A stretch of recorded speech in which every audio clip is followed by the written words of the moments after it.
కొండ సురేఖ గారి దగ్గర నుంచి ఇద్దరు గన్మ్యాన్లను తొలగించడం జరిగిందని చెప్పేసి కూడా వాదన వింటున్నాం. ఇది ఎంతవరకు కరెక్ట్? ఇది కొండా సురేఖ దగ్గర నుంచి కాదు, ఆమె అనుచరుడు వరంగల్లో చెందిన ఒక నాయకుడు, వారి కింద నాయకుడు ఒక సిఐ పట్ల దురుసుగా ప్రవర్తిస్తే ముఖ్యమంత్రి గారు గన్మెన్ తొలగించారు. దాన్ని ఎవరైనా అంటే మరి ఆయన అక్కడ ఉన్నటువంటి పలుకుబడిన కలిగిన వ్యక్తితో సంథింగ్ ఏదో మంచి నాయకుడు కావచ్చు, ఏదో కావచ్చు, ఆయన పేరు ఏదో ఉంది, నరేందర్ రాజు ఏదో సంథింగ్. ఆయనకు ఆ విధంగా ఆ వీడియో బయటకు వచ్చింది, వైరల్ అయింది. సిఐని దూషిస్తుంటే అది అధికారుల దృష్టికి కూడా పోయింది. సీఎం గారు ఇంటెలిజెన్స్ రిపోర్ట్ ద్వారా తెచ్చుకున్నారు.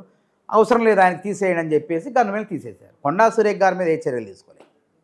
కానీ ఇప్పుడు వస్తున్న వ్యాఖ్యలన్నీ గాంధీ భవన్ నుంచి నోటీసులు వచ్చినాయి, ఇవ్వచ్చినాయి, అవ్వచ్చినాయి. ఇప్పుడు నోటీసులు వస్తే బహిర్గతంగా ఉంటుంది. దేనికి ఇస్తారండి నోటీసులు? కొండా సురేఖ గారు తన దేవాదాయ శాఖలో కానీ అటవీ శాఖలో కానీ ఏమైనా అవినీతికి పాల్పడితే పార్టీ అధిష్టానం వెంటనే వారిని తొలగించమని ముఖ్యమంత్రి గారికి ఆదేశాలు ఇస్తుంది.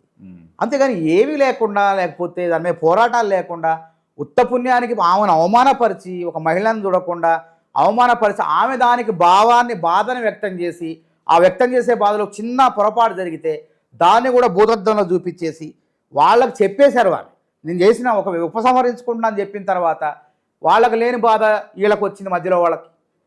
కాబట్టి కందకలేని దొరద కత్తులకు ఎందుకురా, మీకెందుకురా భయ్? మరి ఇప్పుడు నాగార్జున గారు 100 కోట్ల అవును వారు వేసుకున్నారు. తర్వాత ఇప్పుడు వారు ఆ మూమెంట్లు వేశారు, తర్వాత ఉపసంహరించుకుంటారు. ఏమన్నా జరగవచ్చు తర్వాత. ఎందుకు దాన్ని ఇంకా రుద్ది మామూలు పుండిని బ్రహ్మరాక్షసి చేసే ప్రయత్నం ఎందుకు చేయాలా? ఇది పైత్యం అంటారు, బీఆర్ఎస్ పైత్యం అంటారు దీన్ని. అంటే వాళ్ళ కొండా సురేఖ గారికి నాగార్జున గారికి అసలు ఏ సంబంధం లేదు. సరే, కేటీఆర్ గారు ఫోన్ ట్యాపింగ్ మూలంగా ఆమె చెప్పే విధానంలో కొంచెం తప్పు జరగవచ్చు, మాట్లాడే విధానంలో కొంచెం వక్రీకరణ వేరే విధంగా ఉండొచ్చు, దానికి వాళ్ళు బాధపడ్డారు. ఫిల్మ్ ఇండస్ట్రీ అంతా అందరూ కదిలారు. సురేఖ్ గారు కూడా స్పందించారు కదా, వారు ఉపసంహరించుకున్నాను నేను అని చెప్పిన తర్వాత కూడా ఇంక దాన్ని పుండుని ఆమె గాయపడి ఆమె అసలే బాధలో ఉన్నది, నన్ను కించపరిచారు, నన్ను నా బంధాన్ని రఘునందన్ రావు బంధాన్ని అని చెప్పి ఆమె ఆవేదనలో దిగుల్లో ఉంటే ఇంకా ఆమెని దిగులు పడే విధంగా ఆమెను కించపరిచే విధంగా ఆమె ట్రోల్ చేయడం అంతవరకు సంబంధం చెప్పండి. ఆమె సాటి మహిళ కదా, మనందరం గౌరవించుకోవాలి కదా ఎవరైనా సరే. మనం అసలు ఆమె దేవత కాదు కదా, మహిళే కదా, ఒక సామాన్య మహిళే. ఆమెకి భావోద్వేగం ఉంటుంది, కన్నీళ్ళు వస్తాయి. మంత్రి అయినంత మాత్రాన నన్ను ఏమన్నా పర్లేదు, నేను ఊరుకుంటాను అంటదా? కాబట్టి అర్థం చేసుకోవాలి సమాజం కూడా. ఇష్టం వచ్చినట్టు ఎవడు పడితే వాడు పెన్ను ఉంది కదా అని చెప్పి, లేదంటే ట్రోల్ యూట్యూబ్ ఉంది కదా అని చెప్పి వాళ్ళ కేటీఆర్కి సంబంధించిన యూట్యూబ్ ఛానల్లో ఆమెను తప్పుడుగా చిత్రీకరించే ప్రయత్నాలు చేస్తారు. ఇది మంచిది కాదు. ఇది రేపొద్దున మీకు అదే జరుగుతుంది. చెప్పండి, ఎందుకు అవసరమా ఈ విధంగా? అయిపోయింది వివాదం, దానివల్ల ఏమొస్తుంది చెప్పండి? ప్రజలకు ఏమైనా లాభం వస్తుందా చెప్పండి? అందుకే ప్రతిపక్షం కూడా ఆలోచన చేయాలి. అనవసరం విషయాలు పట్టుకొని కాంగ్రెస్ ప్రభుత్వం ఏదైనా తప్పులు చేస్తే దాని మీద పోరాటం చేయండి, అవినీతి చేస్తే పోరాటం చేయండి. మీరు చేసిన పోరాటాన్ని మా హైకమాండ్ గుర్తిస్తుంది. తప్పకుండా ఏదైనా తప్పు చేస్తే అట్లాంటి వాళ్ళని పార్టీ నుంచి బహిష్కరిస్తుంది. అంతేగాని ఏం లేకముందే మూసీలో అసలు నిధులే కేటాయించలేదు, దానికి ఒక రూపమే ఏర్పడలేదు. ఇంకేందో మూసీ కార్పొరేషన్ సుందరీకరణ కార్పొరేషన్ నిధులు టెండర్లను పాకిస్తాన్ వాడికి ఇచ్చారని చెప్పి కేటీఆర్ అంటారు. మళ్ళీ అలా పత్రిక గుమ్మస్తా తెలంగాణలో కథనం రాస్తారు. అసలు దానికి అర్థం ఉండాలా, పర్థం ఉండాలా? ఆ టెండర్ల ప్రక్రియ కాలేదు, అసలు దానికి డిపిఆర్ ప్రణాళికే లేదు, రాకముందే బాణం వేయటం, ముందే ఆరోపణ చేయటం, ఉత్తుత్త ఆరోపణలు. దానివల్ల ఎవరికి ప్రయోజనం? అందులో ఏర్పడి దాని సుందరీకరణ జరిగే పనులు జరుగుతుంటే ఆ పనుల్లో ఏమైనా అవకతవకలు జరిగితే అప్పుడు ఆలోచన చేసినా ప్రజలు మీ వైపు చూస్తారు. అరే వీళ్ళు మాట్లాడింది నిజమే, అరే ఏమీ లేదు, ఆలు లేదు, సూలు లేదు, అసలు అక్కడ ఏం జరగకముందు జరిగిపోయిందని చెప్పి తప్పుడు ప్రచారం చేస్తే ప్రజలు క్షమించరు. ఇది గుర్తుపెట్టుకోండి. అప్పుడు కాంగ్రెస్ ప్రభుత్వం తప్పుడు ప్రచారం ఏం చేయలే, ఉన్నది వాస్తవం కాదా? కాళేశ్వరం వాస్తవం కాదా? చెప్పండి. ప్రజాధనం సెక్రటరేట్ కట్టిన ధనం దుర్వినియోగం వాస్తవం కాదా? ఎన్ని దుర్వినియోగం, ఎన్ని ఉల్లంఘనలు జరిగినాయి. ఇలా చెరువులు, కుంటలు, కబ్జాలు, ప్రకృతి సంపద మొత్తం కూడా పిండి పిప్పి చేసింది వాళ్ళు కాదా? ఇక్కడే కాదు, ప్రతి మండల స్థాయిలో, జిల్లా స్థాయిలో ఎవడికి దోచినంత వాడు దోచుకున్నది నిజం కాదా? ఆ పాపాలన్నీ కూడా బండబట్టే ఆ శాపం తగిలి ఈరోజు అధికారం కోల్పోయింది.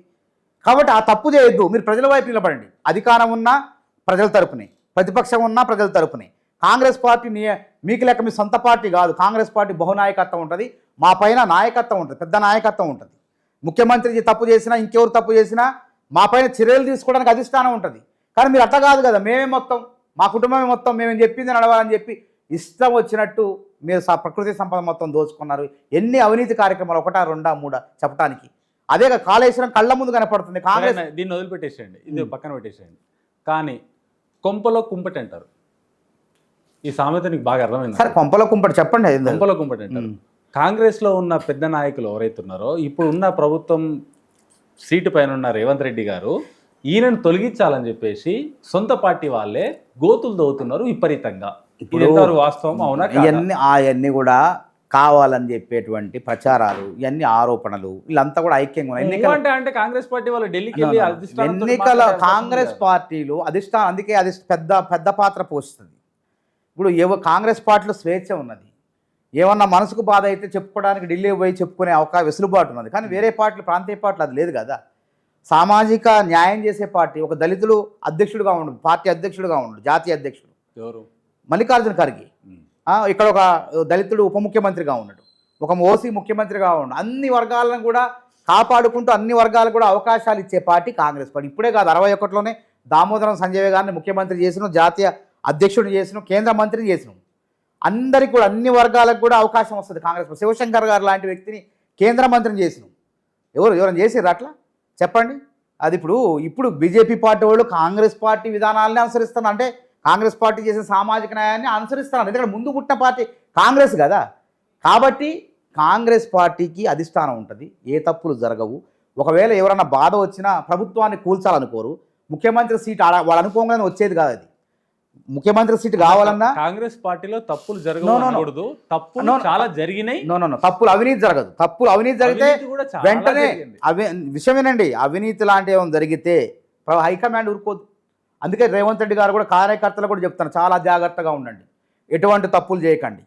కేసీఆర్ ప్రభుత్వం ఇందుకే ఓడిపోయింది. మనం పారదర్శకంగా ఉండాలి, ఎటువంటి ఫైరవీలకు ఆస్కారం వేయకండి, ప్రజల తరపున మాట్లాడండి, ప్రజలకు అన్యాయం జరిగితే తీసుకురండి, న్యాయం చేద్దామని చెప్తారా తప్ప అక్కడ జరిగిన విధంగా. ఇప్పుడు ప్రజాభవన్ అన్నారు, అవును చెప్పండి, అక్కడికి పోతే ప్రజలకు ఏం న్యాయం జరుగుతుంది? ఎందుకు జరుగుతుంది? జరుగుతూనే ఉందండి. ఎందుకు జరగట్లేదు?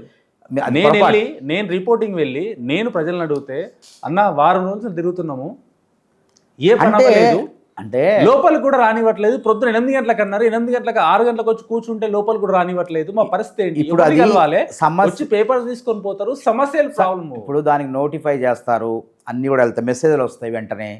దానికి ఒక పరీక్ష ఎందుకు రావు? ఇప్పుడు నేను చూపిస్తాను. నేను ఒక అంశం మీద ముఖ్యమంత్రి గారికి సెక్రటరీకి పోయి ఆయన అధికారిక దాంట్లో ఇచ్చి వచ్చినాం. మీకు పలుకుబడి ఉంది, వెళ్ళడం జరిగింది. ఎక్కడైనా ఇవ్వచ్చు, అక్కడ ఇచ్చిన మెసేజ్లు వస్తాయి.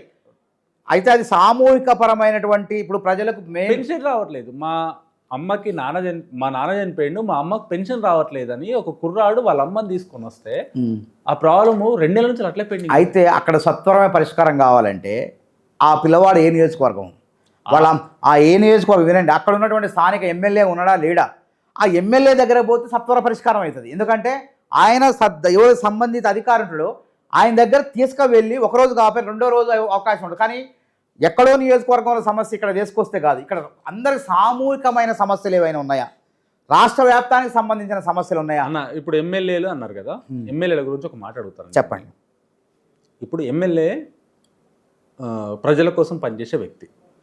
ప్రజలు సమస్యను తీసుకొని ఎమ్మెల్యే దగ్గరికి వచ్చినప్పుడు పేపర్ పట్టుకొని ఒక అర్జీ పెట్టుకొని కంప్లైంట్ రాసుకొని వాళ్ళకి కావాల్సిన proofs, Aadhaar card, ration card ఏదైతే ఉందో అది పెట్టుకొని వస్తారు.